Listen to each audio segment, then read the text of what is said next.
Welcome back to our international viewers, and thank you for joining us once again for our daily English news edition. As usual, I'm Daniel Cook, your host, presenting a translated version of today's top news stories. After protesting for more than 2 hours, the opposition headed to the Ministry of Interior to destroy the bunker that is being built nearby. Led by the Democratic chairman Lulzim Basha and the former Prime Minister Salih Berisha, the protesters set fire to the bunker and began to demolish it with sledgehammers. During all of this time, the police officers did not intervene to stop the protesters, who also broke the windows of the Ministry of Transport and the Ministry of Interior. Later, the protesters and the Democratic leaders gathered outside the Democratic Party headquarters, where Basha declared that the destruction of the bunker is the first victory of the opposition. After the protesters dispersed, 3 prosecutors began an investigation, heading to the bunker to collect evidence and assess the damage. The protesters managed to destroy a part of the bunker, but were unable to completely destroy it. The bunker was being built near the Interior Ministry to serve as a museum to commemorate the communist dictatorship.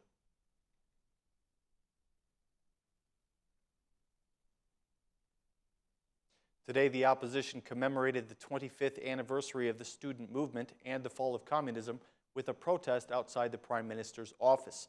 Thousands of citizens from all around the country joined in the protest organized by the opposition in Tirana. They gathered in the middle of the boulevard, and the Democratic leaders and citizens conveyed political messages to the public. The Democratic leader Lulzim Basha called once again for the creation of a technical government and for early elections. He listed some of the reasons why the opposition is demanding that this government be removed. He said, facing the deepening economic crisis, facing the increasing poverty, facing corruption, facing the practice of purchasing votes, facing the exodus of the Albanians, this is the only answer. The removal of the government is the only solution. Chairman Basha declared to the thousands of supporters that the time for waiting is over and that early elections are the solution. Basha continued, "We need to remove the government of Rama and Meta and create a technical government to prepare early elections. We should react today to the tyranny that is upon us, because tomorrow it will be too late. There is no more time, and we should not give any more time to Rama," declared Basha. He considered the December 8th protest to be the beginning of civil disobedience and invited the citizens to rise against what he calls the thieves in the government. The Democratic chairman expressed the conviction that now is the time for the Democrats to write a new chapter for the country.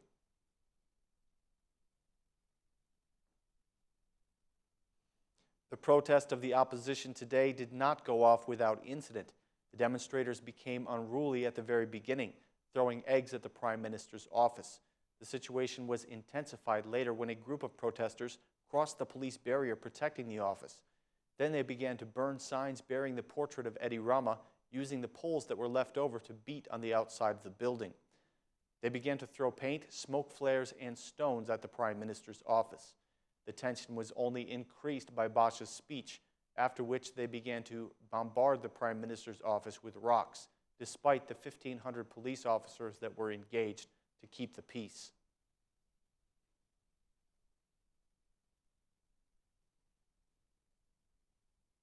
Prime Minister Rama has reacted to the protest of the opposition today, calling it a miserable case of vandalism. He made the following comments after the events today. "What a sad ugliness on the National Youth Day to see the Democratic Party nowadays, which is plunged into miserable vandalism while it commemorates the students' movement, which removed the communist regime without even breaking a window.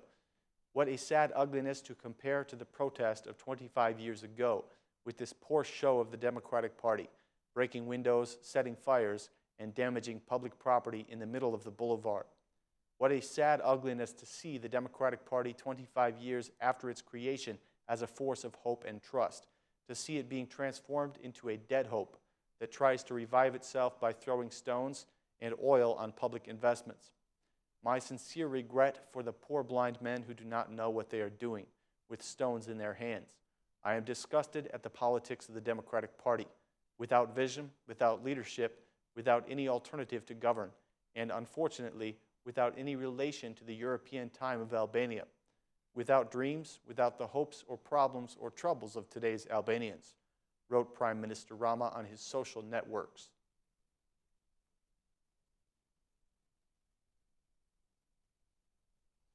On the 25th anniversary of the fall of communism, the internationals have encouraged Albania to realize its reforms for the fulfillment of the European objectives. The German Chancellor Angela Merkel spoke in a video message at the conference organized by President Bujar Nishani. Albania leads cooperation in the region, she said. The path toward the EU is not an easy one, but you should see the continuation of reforms as a big challenge. The youth should have the opportunity to reveal their talent. Germany will continue to be a good partner, said Chancellor Merkel. A message from the U.S. Secretary of State John Kerry was read by the U.S. Ambassador Donald Liu. On behalf of the President Obama, Kerry greeted Albania on the 25th anniversary of the fall of communism and encouraged the strengthening of the institutions.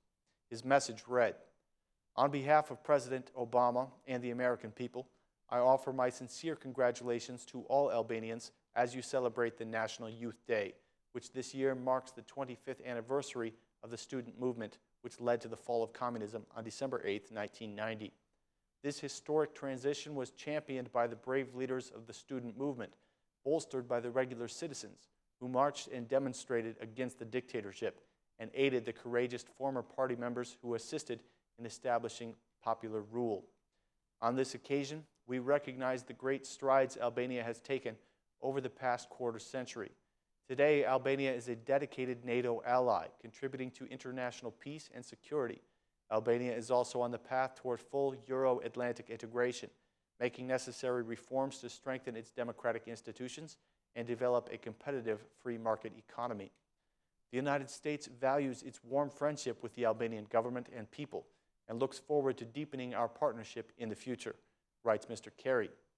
A message from Pope Francis was also read at the conference. "I still have vivid memories of my visit to Albania.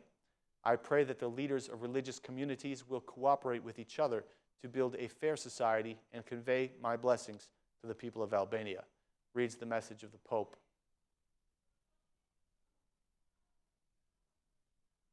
A conference entitled 25 Years After the Fall of Communism was held today to commemorate the National Day of Youth, which marked the fall of the communist regime 25 years ago. The conference, organized by President Bujar Nishani, united the former Prime Minister Sali Berisha and the current Prime Minister Rama. During his speech, Berisha emphasized that 25 years ago, Albania was an isolated communist country in Europe, and that today it still faces two enemies: organized crime and corruption. He said, "In these 25 years, Albania managed to establish the economy of the market, set up the institutions of the rule of law, join NATO, and receive the candidate status. I am a witness of the huge transformations in our country. I want to express my deepest gratitude to our friends and neighbors for the help and solidarity offered to Albania. Today, we are the country with the lowest revenue in Europe. Today, organized crime and corruption are our biggest enemies and are taking on scary dimensions and destroying everything.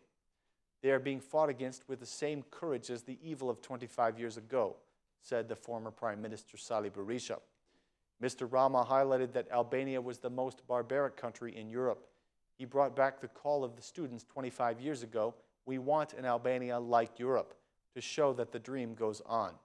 Prime Minister Rama said that Albania needs to leave its past behind and stop considering the political opponent to be an enemy. "We are not at the level yet where the opponent is viewed as a part of diversity," he said, adding that EU integration remains a great challenge for Albania. The Prime Minister went on to say that Albania needs to build its future by following the examples of the European institutions.